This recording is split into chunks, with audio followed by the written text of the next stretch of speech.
सबसे पहले सत्ते पे सत्ता, यानी 7 खबरें और अहम जानकारियां।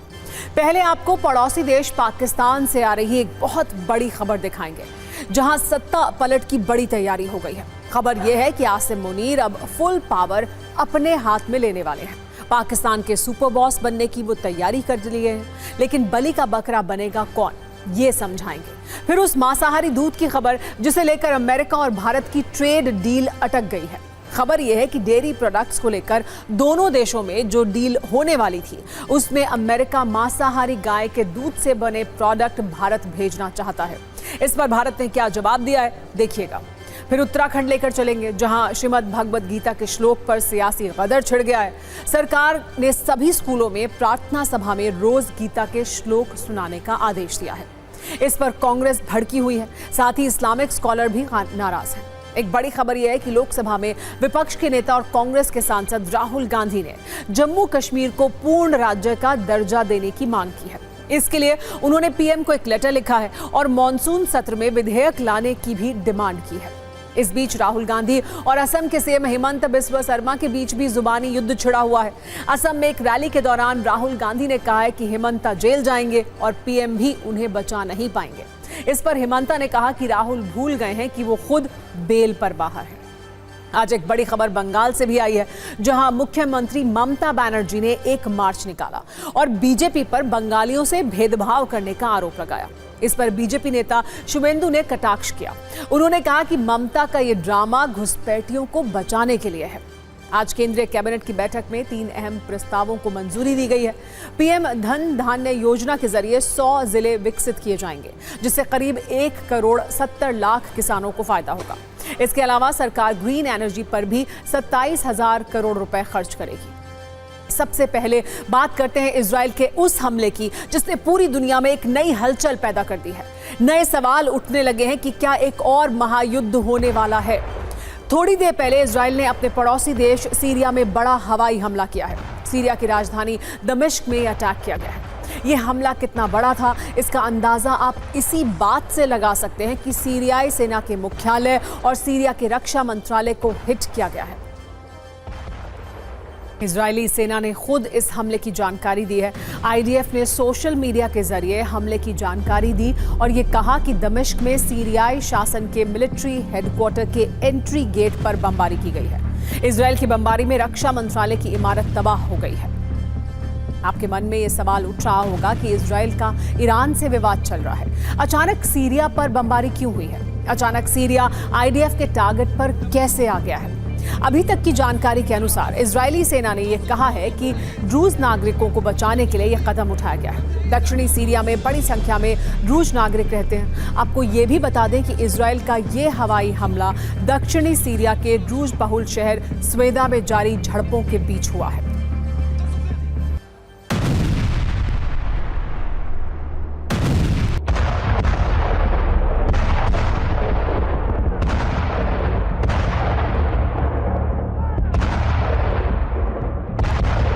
देखिए, ये हमला किया गया है और इस तरह से हमला किया गया है। ये शहर के बीचों बीच सबसे सुरक्षित इलाका सीरिया का, जहां पर ये हवाई हमला इजराइल द्वारा किया गया है। और ये जानकारी दी गई है कि देखिए, हमने इस तरह से दमिश्क में हमला किया है, मिलिट्री हेडक्वार्टर के एंट्री गेट पर बमबारी की है। ये जानकारी खुद इजरायली डिफेंस फोर्स की तरफ से दी गई है। ये जानकारी मिल रही है कि इस हमले में 9 सीरियाई नागरिक घायल हो गए हैं। इजराइल की तरफ से सीरिया पर यह बड़ा हमला किया गया और इस हमले की पूरी जानकारी भी दी गई। इसमें मिलिट्री हेडक्वार्टर सीरिया का, उसके गेट पर, एंट्री गेट पर हमला किया गया और उसके आसपास की इमारत को नुकसान पहुंचा है। सत्ता में अब अगली खबर पाकिस्तान की सत्ता से जुड़ी हुई है। पाकिस्तान की वो सत्ता जिसे पलटने की तैयारी हो चुकी है। हर तरफ यही चर्चा है कि शहबाज शरीफ की सरकार का दी एंड बस होने ही वाला है। राष्ट्रपति आसिफ अली जरदारी को भी किसी भी वक्त कुर्सी से हटाया जा सकता है। पाकिस्तान के लोकतंत्र का यही हाल है। वहां सरकारें मौसम की तरह बदलती हैं। तो क्या अब पाकिस्तान में एक बार फिर सत्ता बदलने का वक्त आ चुका है? पाकिस्तानी मीडिया में हो रही चर्चाओं के मुताबिक शहबाज की सरकार का संकट काल शुरू हो चुका है। Army chief Asim Munir soft तख्ता पलट की पूरी स्क्रिप्ट लिख चुके हैं। वैसे तो इसकी चर्चा पिछले कई दिनों से हो रही थी, लेकिन कल रात से पाकिस्तान में जो कुछ हो रहा है उससे ये साफ संकेत मिल रहे हैं कि आसिम मुनीर पाकिस्तान के सुप्रीम लीडर बनने ही वाले हैं। इस्लामाबाद में इस समय जबरदस्त हलचल है। कई तरह की आशंकाएं चल रही हैं। एक के बाद एक हाई लेवल मीटिंग हो रही है। ये कहा जा रहा है कि इन बैठकों का एक ही एजेंडा है, किसी भी तरह आसिम मुनीर को पाकिस्तान के राष्ट्रपति की कुर्सी पर बैठा दिया जाए। पाकिस्तान के आर्मी चीफ आसिम मुनीर ने प्रधानमंत्री शहबाज शरीफ से मुलाकात की। ये एक ऐसी सीक्रेट मुलाकात थी जिसके बारे में मीडिया को जानकारी नहीं दी गई। इस मीटिंग के तुरंत बाद शहबाज शरीफ राष्ट्रपति आसिफ अली जरदारी से मिलने पहुंच गए। जरदारी और शहबाज की मुलाकात भी काफी लंबी चली। इन हाई लेवल बैठकों के बाद पाकिस्तानी मीडिया में चर्चा होने लगी कि अब कुछ बड़ा होने वाला है। इन मुलाकातों के बाद शहबाज शरीफ की सरकार में डर का माहौल बन गया है। पाकिस्तान के नेताओं में आसिम मुनीर और सेना का एक ऐसा डर है कि कोई कुछ बोलने को तैयार नहीं है। हालांकि बैठक की जानकारी मीडिया में आने के बाद पाकिस्तान के रक्षा मंत्री ने यह माना कि आसिम मुनीर शहबाज शरीफ से मिले हैं। उन्होंने राष्ट्रपति जरदारी और शहबाज की मुलाकात की बात भी मान ली। ये भी कह दिया कि हो सकता है कि इस दौरान राष्ट्रपति जरदारी को लेकर कोई चर्चा हुई हो, लेकिन सरकार में किसी बड़े बदलाव की कोई आशंका नहीं है। ख्वाजा आसिफ ने कहा कि आसिम मुनीर पहले ही सेना में सबसे बड़े पद पर हैं। ऐसे में उन्हें नहीं लगता कि मुनीर के मन में उनकी राजनीतिक महत्वाकांक्षा है। ख्वाजा बेशक कुछ भी कहें, लेकिन हालात ये बता रहे हैं कि पाकिस्तानी फौज जल्द ही एक्शन लेने वाली है, क्योंकि फील्ड मार्शल आसिम मुनीर अब सेना के साथ सरकार पर भी पूरा कंट्रोल चाहते हैं। वो अपने गुरु जनरल परवेज मुशर्रफ के बताए रास्ते पर चलते हुए पाकिस्तान के सुपर बॉस बनना चाहते हैं, क्योंकि फील्ड मार्शल बनने से मुनीर के हाथों में असीम शक्तियां आ गई हैं। मुनीर को लगता है कि अब वो कभी भी सरकार बदल सकते हैं। यही वजह है कि पाकिस्तान में सत्ता पलट की इतनी चर्चा हो रही है।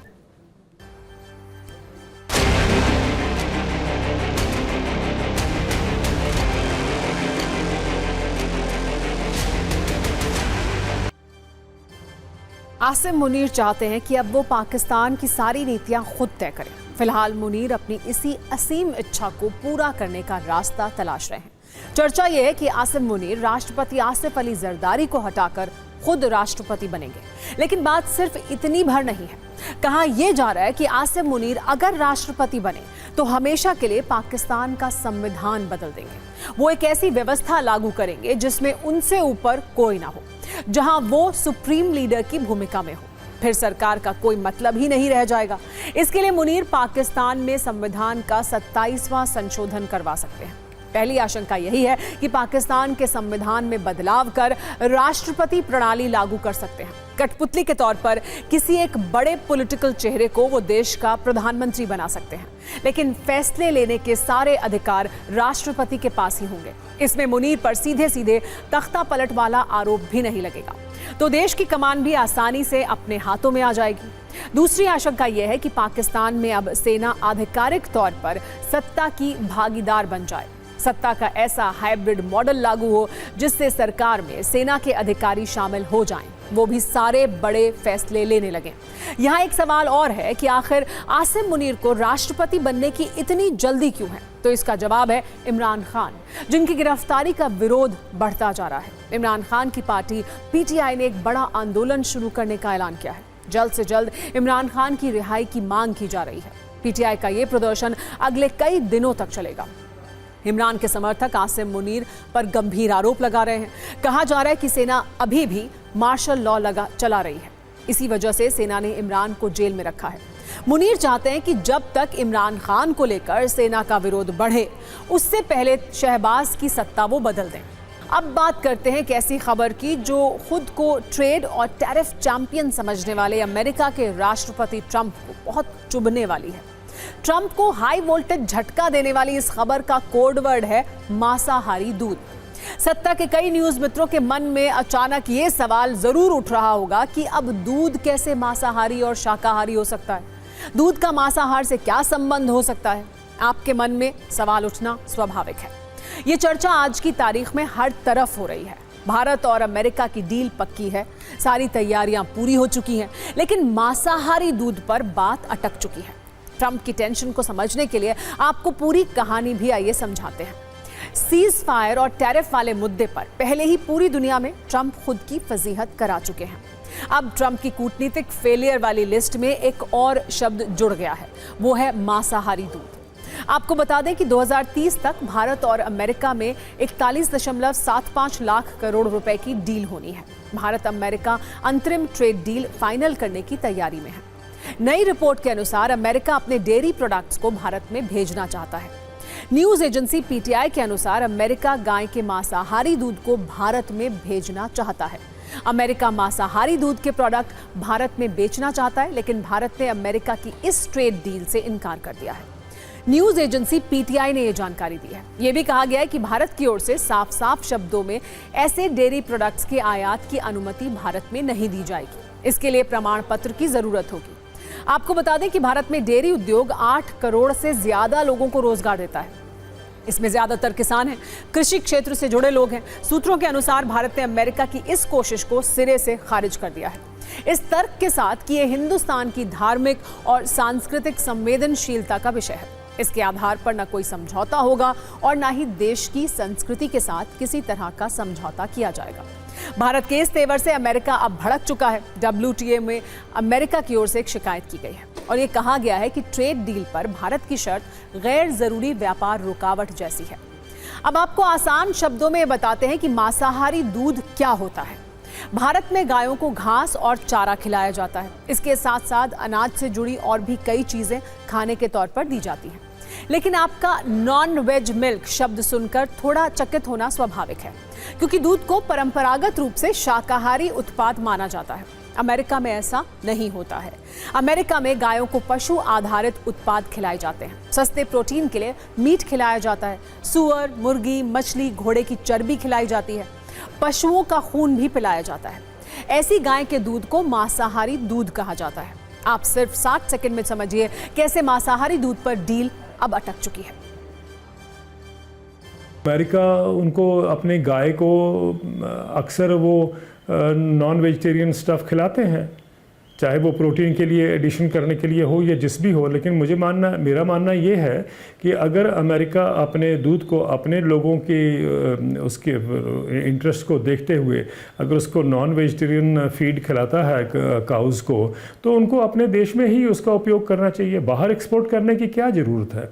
एंड आई थिंक हमारे यहाँ पर तो बहुत ही ये संवेदनशील इशू है कि अगर हम गाय का दूध पिएं और साथ में उसमें ये भी पता हो कि इसमें नॉन वेजिटेरियन जो फीड है उसका उपयोग हुआ है, तो उस पर तो बहुत पॉलिटिकल इशू बनेगा। It will be political hot issue in India. जब अमेरिका हमें ये दबाव डाल सकता है कि भाई टैरिफ जो हैं वो इंडिया कम करे जब हम एक्सपोर्ट करते हैं, तो हमारा भी एक दबाव होना चाहिए कि हमें वो चीज़ नहीं चाहिए जो कि हम जानते हैं कि दूध में कभी भी किसी भी मांसाहारी प्रोडक्ट का इस्तेमाल नहीं होना चाहिए। हमें अमेरिका या यूरोप से दूध नहीं चाहिए, ना हमें ऑस्ट्रेलिया और न्यूजीलैंड से चाहिए, बल्कि होना ये चाहिए भारत को कि वो प्रयास करे कि अमेरिका अपनी डेयरी सेक्टर को बंद कर दे और भारत से दूध का आयात करे। इससे सस्ता दूध उनको कहाँ मिलेगा दुनिया में।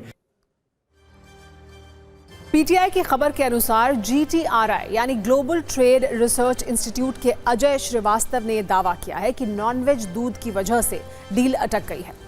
आपको बता दें कि FSSAI यानी भारतीय खाद्य सुरक्षा मानक प्राधिकरण ने 2021-22 में एक नियम प्रस्तावित किया था, जिसमें यह कहा गया था कि यदि किसी डेयरी उत्पाद में इस्तेमाल हुए दूध का स्रोत पशु आधारित चारा है तो उसे नॉनवेज चिन्ह के साथ बेचना होगा। इस प्रस्ताव पर अमेरिकी कंपनियों और व्यापार समूह को आपत्ति थी। वो आपत्ति जता भी चुके हैं। उनका तर्क था दूध एक शाकाहारी उत्पाद है। आपको बता दें कि भारत दुनिया का सबसे बड़ा दूध उत्पादक देश है। भारत की अर्थव्यवस्था में डेयरी का योगदान 3% है। डेयरी क्षेत्र का अर्थव्यवस्था में 9 लाख करोड़ रुपए का योगदान है। नोट करने वाली एक बात यह भी है कि अमेरिका से डेयरी उत्पादों का आयात होने पर देश को हर वर्ष 1.03 लाख करोड़ रुपए का नुकसान हो सकता है। अमेरिका के राष्ट्रपति ट्रंप के एजेंडे में हमेशा व्यापार रहता है। ट्रंप ने कल अमेरिका और इंडोनेशिया के बीच एक अहम टैरिफ समझौते का ऐलान किया था। इसके अनुसार अब इंडोनेशिया से अमेरिका आने वाले उत्पादों पर 19% टैक्स लगेगा।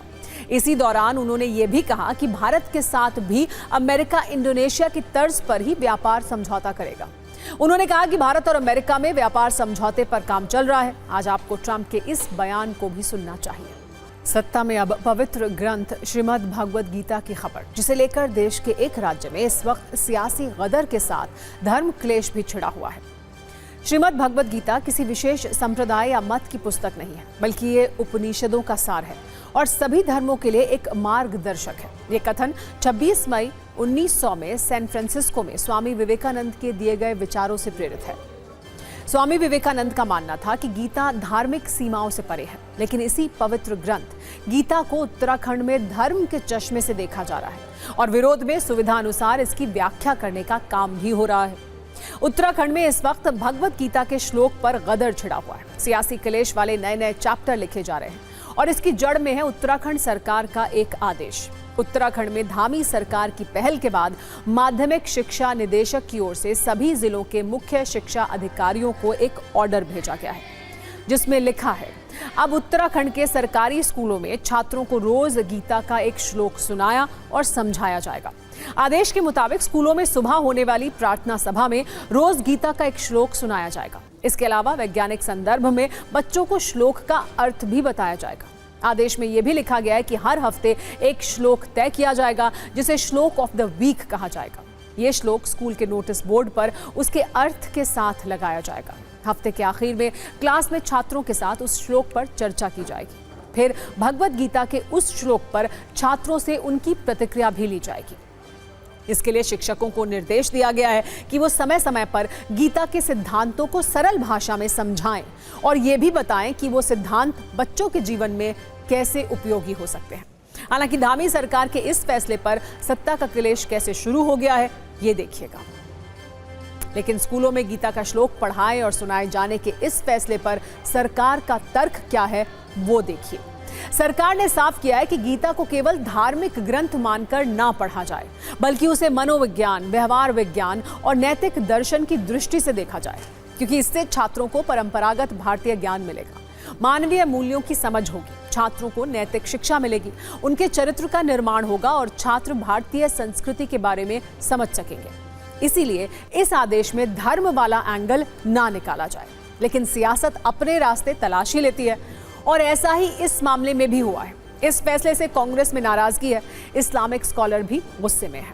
बीजेपी सरकार का कहना है कि छात्र स्कूल में गीता का जो ज्ञान हासिल करेंगे वो जीवन भर उनके काम आएगा। लेकिन कांग्रेस ये कह रही है कि उत्तराखंड में नई शिक्षा नीति का भगवाकरण किया जा रहा है, जबकि इस्लाम के जानकार मानते हैं कि सरकार जबरदस्ती ऐसे आदेश जारी कर रही है। और इस तरह उत्तराखंड में अब गीता के श्लोक भी सियासत के दायरे में आ गए हैं। इसी पर हम आपको 100 सेकंड की एक न्यूज रील दिखाते हैं। भगवद गीता हमारा ऐसा ग्रंथ है जो भगवान श्री कृष्ण के मुख से अर्जुन को दिया हुआ ज्ञान है, और वो ज्ञान व्यक्ति अगर आत्मसात कर ले तो उसके समूचे जीवन भर काम आता है। तो हमने शिक्षा विभाग की समीक्षा बैठक में तय किया था कि सभी हमारे विद्यालयों में गीता पाठ कराया जाएगा, गीता का सभी को ज्ञान मिले, हमारे बच्चे जीवन में आगे बढ़े। एक टास्क दिया है अपने SCRT को कि वो जो है एक सिलेबस तैयार करें जिसमें कि भगवद गीता होगी, रामायण होगी, हमारे बच्चों को पढ़ाया जाएगा। जब तक वो सिलेबस में आता है तब तक हमने अपने जितने भी स्कूल हैं, वे जितने पीरियड होते हैं स्कूलों में, उसमें भगवद गीता के और रामायण के जो अच्छे श्लोक हैं वो बच्चों को पढ़ाए जाएंगे और ये इसका आदेश भी हमने कर दिया। काम यदि भगवाकरण के एजेंडे को आगे बढ़ाने के दृष्टि से उनसे किए जा रहे हैं तो उसका दुष्प्रभाव हमारी सारी शिक्षा प्रणाली को पड़ेगा, क्योंकि जो नई शिक्षा नीति है वो भगवाकरण की प्रतीक बन गई है। उसके खतरे देश के लिए और शिक्षा के लिए बहुत गंभीर होने जा रहे हैं। कोई भी ऑर्डर किया जाता है वो फोर्सफुल ऑर्डर होता है, विलिंगनेस के साथ वो चीज़ एक्सेप्ट नहीं होती है। नई एजुकेशन पॉलिसी के अंदर क्या क्या चेंजेस होने जा रही हैं उसका अध्ययन करके ही ये सब चीज़ें देखनी पड़ेंगी कि ये उसका हिस्सा है या उसके बाहर कोई काम किया जा रहा है, और उसके अकॉर्डिंग उसकी एक्सेप्टेबिलिटी होगी। वैसे आज गीता ज्ञान को लेकर हमने आपके लिए एक विशेष कुंजी भी बनाई है। भारतीय संस्कृति में भगवत गीता को विशेष स्थान प्राप्त है और इसे धर्म से परे विश्व मानवता का ग्रंथ माना जाता है। श्रीमद् भगवत गीता पूरी मानवता को कर्तव्य का संदेश देती है और इसे पढ़ने से आत्मनियंत्रण की शक्ति मिलती है। इसीलिए आज सत्ता में हमने आपके लिए इसी भगवत गीता से 7 सूत्र निकाले हैं। गीता का पहला सूत्र, कर्म करो और फल की चिंता मत करो। दूसरा सूत्र, कभी भी कल की चिंता ना करें बल्कि आज का आनंद लें। इसी तरह जीवन में जो कुछ होता है उसकी कोई ना कोई वजह होती है। भगवत गीता में यह भी लिखा है कि कोई काम छोटा या बड़ा नहीं होता, इसलिए हम सबको अपने काम से प्रेम करना चाहिए। गीता का एक सूत्र ये भी है कि सफलता हासिल करने के बाद भी विनम्रता का भाव रखें। हमेशा क्रोध, लोभ और अहंकार का त्याग करके जीवन में आगे बढ़ें। और 7वां सूत्र, सच्चे और अच्छे मित्रों को जीवन में हमेशा अपने साथ रखें। और अगर इन सूत्रों को कोई भी अपनी जिंदगी में आत्मसात करेगा तो उसे कामयाबी अवश्य मिलेगी, फिर चाहे वो किसी भी धर्म का हो। बावजूद इसके स्कूलों में गीता के श्लोक पढ़ाए जाने के फैसले पर धर्म क्लेश छिड़ा है। 2018 में एक फिल्म आई थी, इसका नाम था बत्ती गुल मीटर चालू। इस फिल्म में एक डायलॉग था जिसमें कहा गया था, बिजली जाती नहीं गायब हो जाती है और बिल ऐसा आता है जैसे पावर हम ही बना रहे हो। इसका मतलब था कि इतना बिल आता है जितनी किसी पावर प्लांट की बिजली सप्लाई में आता हो। आजकल यही दुख मध्य प्रदेश के लोगों का है, जहां 2-2 कमरों के मकान में रहने वालों के 16-16 हजार के बिल आ रहे हैं और ये सब हुआ है स्मार्ट मीटर के नाम पर। दरअसल मध्य प्रदेश में बिजली विभाग नए मीटर लगा रहा है जिन्हें स्मार्ट मीटर नाम दिया गया है, मगर ये स्मार्ट मीटर लोगों को बिजली ही नहीं, बिजली के बिल वाले झटके भी दे रहा है। एमपी की राजधानी भोपाल और सीहोर से लेकर बुरहानपुर तक बढ़ते बिजली बिल को लेकर हंगामा शुरू हो चुका है। यहां तक कि सरकार के मंत्री भी ये स्वीकार कर रहे हैं कि बढ़ते बिजली बिल की शिकायतें उन्हें भी मिल रही हैं और इसकी जांच होनी चाहिए। हालत यह है कि गुना में एक आम उपभोक्ता को 49.41 लाख रुपए का बिजली बिल मिला, जबकि उसके घर में ना एसी है न टीवी। आमतौर पर बिल 1500 आता था। विदिशा में बुजुर्ग दंपत्ति को 69 लाख और 7 लाख के बिजली बिल मिले हैं, जिससे वो परेशान हो गए। जबलपुर में 2 कमरों के घर का बिल 32,000 रुपए आया है, जबकि उपभोग बहुत कम था। जांच में मीटर खराब निकला। बुरहानपुर में लोगों के 200 रुपए के बिल बढ़कर अब 1600 हो गए हैं। लोगों का ये आरोप है कि स्मार्ट मीटर लगने के बाद से ही बिल ज्यादा आने का सिलसिला शुरू हुआ है। भोपाल में तो बिजली विभाग में लंबी लंबी कतारें लग रही हैं, जहां लोग अपना बिल कम करवाने के लिए पहुंच रहे हैं। सीहोर में तो लोगों ने कलेक्टर ऑफिस का घेराव भी कर दिया। बुरहानपुर में मंगलवार को कांग्रेस ने शहर बंद की अपील की है। इस सब के बीच जिन इलाकों में लोग स्मार्ट मीटर का विरोध कर रहे हैं, वहां सुरक्षा बलों की निगरानी में स्मार्ट मीटर लगाए जा रहे हैं।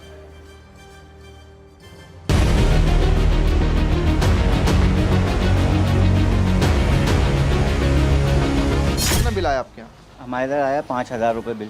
5,000 रुपए महीने का? महीने का। तो पहले कितना आ रहा था जब मीटर नहीं लगा था तब? जब 700-800 रुपये बिल आता था, क्योंकि हम यहाँ पे 2 ही कमरे हैं हमारे इधर, ना तो एसी में ऐसी कोई चीज़ नहीं। जब से ये नए मीटर लगे हैं जब से तो बिल बहुत ज़्यादा ही आ रहा है। और अभी जो आया है पिछले महीने में वो 8,000 का बिल आया, और इससे पहले जो आया वो 5,000 का बिल आया, और फिर अभी जो नया बिल आया वो भी हमारा 6,000 का बिल दिया हुआ है। लेकिन जब से ये मीटर लगे सर, जब से तो वो डबल ही आ रहा है। अब कमाई इतनी है नहीं कि कमा के आए और अपन यहाँ के। एसी वगैरह लगा आपके घर? सर 3,500 आया पिछले महीने में। हाँ, तो पहले कितना आता था? पहले 1,000-1,200 हमारा तो बिल इतना ही आता रहा हमेशा से? हमेशा से 1,500, 1,200, 1,500 हमेशा इतना ही आता रहा हमारा बिल। तो अब क्यों आ रहा है? नए मीटर लगने के बाद हो रहा है? मीटर में अभी 3,500 आया पिछले महीने में। बिजली विभाग के दफ्तरों में भी लंबी लंबी कतारें देखने को मिल रही है। लोग बढ़े हुए बिजली के बिल लेकर जा रहे हैं विभाग के पास और पूछ रहे हैं कि हमारा बिजली का बिल कितना आया। ये तस्वीर भी देख लीजिए, और ये लाइन सिर्फ, ये कतार सिर्फ इसीलिए है क्योंकि बिजली के बिल बढ़े हुए हैं। आप बताएं, क्या नाम है आपका? राहुल कुमार दुबे। कितना बिल है? 20,000 जाएगा। 20,000 रुपये महीने का? हाँ। पहले कितना आता था? 2,000 रुपये। 2,000 रुपये, अब 20,000 है। हम लोगों ने इस शिकायतों के निराकरण के लिए कैंप लगाए हैं और कुछ शिकायतें हमारी आई थी, तो उसमें से हमने विशेष कैंप लगा के कुछ बिल जो है जो गलत थे, वो तो पुराने बिल में भी गड़बड़ी होती थी, नए बिल में भी गड़बड़ी की संभावना हो सकती है, तो हमने बिल सुधारे हैं। तो इसमें कोई बड़ी बात नहीं है करीब, लेकिन वो संख्या बहुत ही कम है। सवाल यह है कि जब स्मार्ट मीटर आम उपभोक्ताओं को परेशान कर रहे हैं तो उनके पास क्या विकल्प है? क्या वो स्मार्ट मीटर लगाने से इनकार कर सकते हैं या फिर कोई चेक मीटर लगाकर बिजली विभाग की आंखों पर बंधी हुई पट्टी को खोला जा सकता है? इस पर हमने एक्सपर्ट से बात की, सुनिए वो क्या बता रहे हैं। ये जो स्मार्ट मीटर हैं, इसमें सबसे पहले उपभोक्ता को या कंपनी को चाहिए कि इनके 100% मीटर की टेस्ट रिपोर्ट जारी करें। उपभोक्ता के यहाँ मीटर लगाने के पूर्व हर मीटर का टेस्ट रिपोर्ट होना चाहिए, यह उपभोक्ता का अधिकार भी है। दूसरा, यदि उपभोक्ता के यहाँ स्मार्ट मीटर लगने के बाद उपभोक्ता को शक होता है कि हमारा बिजली बिल ज़्यादा आ रहा है, तो उसे तुरंत कंपनी को चेक मीटर लगाने के लिए बोलना चाहिए। चेक मीटर एक पैरेलल में एक दूसरा मीटर लगाया जाता है और उसकी रीडिंग और स्मार्ट मीटर की रीडिंग को तुलना करके देखा जा सकता है। दरअसल मध्य प्रदेश में बिजली विभाग का दावा यह है कि वो राज्य में बिजली डिस्ट्रीब्यूशन को स्मार्ट बनाना चाहता है और इसलिए 2027 तक 50 लाख स्मार्ट मीटर लगाने का लक्ष्य भी रखा गया है, जिसमें अब तक 18 लाख स्मार्ट मीटर लग चुके हैं। लेकिन ये स्मार्ट मीटर लोगों पर इतने भारी पड़ रहे हैं कि वो इसका विरोध करने लगे हैं। वैसे बहुत से न्यूज मित्रों के मन में ये सवाल होगा कि जिस स्मार्ट मीटर की मध्य प्रदेश में इतनी चर्चा है वो है क्या? दरअसल स्मार्ट मीटर में ऑटोमेटिक रीडिंग और रियल टाइम निगरानी की व्यवस्था होती है, लेकिन एमपी के स्मार्ट मीटर में ज्यादा बिल और गलत रीडिंग आ रही है, जिसके कारण मध्य प्रदेश में लोग ये कह रहे हैं कि एमपी अजब है, बिजली बिल गजब है। सत्ता में अब बात बिहार की। चुनावी खबरों की वो सीरीज भी आइए आपको दिखाते हैं बिहार से, जिसमें आज दो बड़ी खबरें हैं। पहली खबर बिहार सरकार के एक फैसले पर आधारित है, जिसमें चुनाव से पहले 16,000 करोड़ रुपए का कर्ज लिया जा रहा है। और दूसरी खबर वोटर लिस्ट रिवीजन पर है, जिसमें हम आपको आज एक ग्राउंड रिपोर्ट दिखाएंगे। चुनाव आयोग भले ही ये दावा करे कि वोटर लिस्ट रिवीजन के जरिए वो चुनाव की तैयारियों को फुल प्रूफ कर रहा है, लेकिन बूथ लेवल ऑफिसर चुनाव आयोग की कोशिशों पर पानी डाल रहे हैं। TV9 रिपोर्टर अलग अलग जगह से लगातार रिपोर्टिंग कर रहे हैं, जिसकी सीरीज में आज हम आपको बिहार के वैशाली जिले की एक ग्राउंड रिपोर्ट दिखाते हैं, जहां BLO खुद से फॉर्म भर रहे हैं, मतदाताओं को इसकी जानकारी भी नहीं है।